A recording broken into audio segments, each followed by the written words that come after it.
Hello കൂട്ടുകാരെ, നമുക്കിന്നേ കോവയ്ക്കായ തക്കാളിക്ക സവാള ഉള്ളിയിട്ട് നല്ലൊരു കറി വെച്ചാലോ. ഇത് കറി എന്ന് പറഞ്ഞാൽ ചാറുകറിയല്ല, മിൽക്ക് വരട്ടിയല്ല, നമ്മുടെ കുഴമ്പ് പരുവത്തില്ല. നല്ലൊരു കൂട്ടം. എനിക്ക് അതിന്റെ പേരൊന്നും അറിയത്തില്ല. ഞാനിവിടെ സ്ഥിരം ഉണ്ടാക്കുന്നു, അത് മാത്രമേ ഉള്ളേ. ഇപ്പൊ നോയമ്പ് സമയമല്ലേ, അപ്പൊ മീനൊന്നും നമുക്ക് ഉപയോഗിക്കാൻ പറ്റത്തില്ലല്ലോ, പച്ചക്കറിയല്ലേ പറ്റത്തുള്ളൂ. ഇപ്പൊ ഞാൻ സ്റ്റൗ കത്തിച്ച് തവ വെച്ചിട്ടുണ്ട്. ലേശം എണ്ണ ഒഴിക്കുവാണ് കേട്ടോ. നമുക്ക് കോവയ്ക്ക ഒന്ന് ചെറുതായിട്ടൊന്ന് വാട്ടി മാറ്റണം. ഞാൻ കടുവൊന്നും മറക്കുന്നില്ല. എണ്ണ ചൂടായിട്ടുണ്ട്. ഞാൻ കോവയ്ക്ക മാറ്റിയിടുന്നു.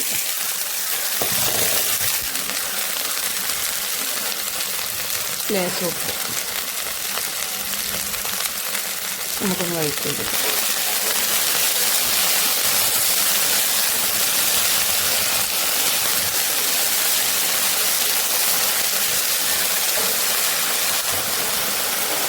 ലേശം മഞ്ഞൾപ്പൊടി ഇടാം.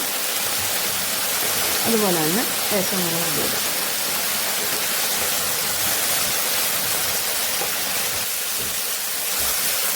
നമ്മുടെ കോവയ്ക്ക വഴണ്ട് വരുന്നുണ്ട്. കോവയ്ക്ക കൊണ്ട് നമുക്ക് എന്തെല്ലാം കറികൾ ഉണ്ടാക്കാൻ പറ്റും അല്ലേ? അങ്ങനെ ഒത്തിരി കറികൾ ഉണ്ടാക്കാൻ പറ്റും. മെഴുക്കുവരട്ടി തന്നെ നമുക്ക് കോവയ്ക്ക കൊണ്ട് 3-4 ഐറ്റം രീതി ചെയ്യാൻ പറ്റും. ഒത്തിരി വേവരുത് കോവയ്ക്ക, ഒന്ന് പച്ച കടിക്കണം. അപ്പോൾ കോരി മാറ്റാൻ പോവാണ്. വെച്ചിട്ടുണ്ട്. എണ്ണയ്ക്കകത്തോട്ട് ഒരു സവാള ഉള്ളിയുണ്ട് കേട്ടോ. വലിയ സവാള ഉള്ളിയാണ്. ഒരു കറിവേപ്പില, ഇഞ്ചിയും വെളുത്തുള്ളിയൊന്നും ഞാനിടുന്നില്ല കേട്ടോ. ഇതിനകത്തോട്ട് ഒരു പച്ചമുളക്,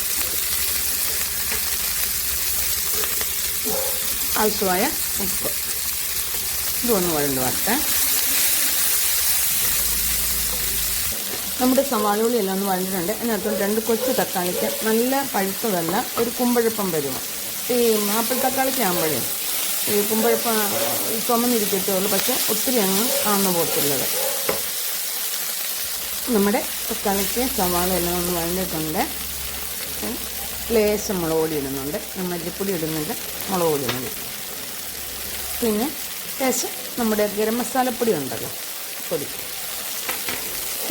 അല്പം കുരുമുളക് പൊടി, മഞ്ഞപ്പൊടി മുമ്പ് ഇട്ടത് കൊണ്ട് ഇടുന്നില്ല. ഞാൻ ഇച്ചിരി ഇട്ടു ഇടാം. ഇതൊക്കെ ഒന്ന് മിക്സ് ചെയ്യാം. നമ്മുടെ മസാലയെല്ലാം മൂത്തിട്ടുണ്ട്. നമ്മൾ വഴറ്റിയ കോവയ്ക്ക ഉണ്ടല്ലോ, ഇത് മൂത്തിടുകയാണ്.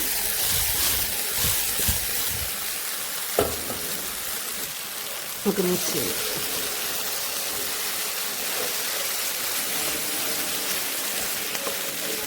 നല്ലൊരു ഡിഷല്ലേ ഇത്. കോവയ്ക്ക ഒത്തിരി വേവരുത്, നല്ലതാണ്. ഇത് നമുക്ക് ചപ്പാത്തിക്കും നല്ലതാണ്, പൂരിക്കും നല്ലതാണ്, ചോറിന് നല്ലതാണ്.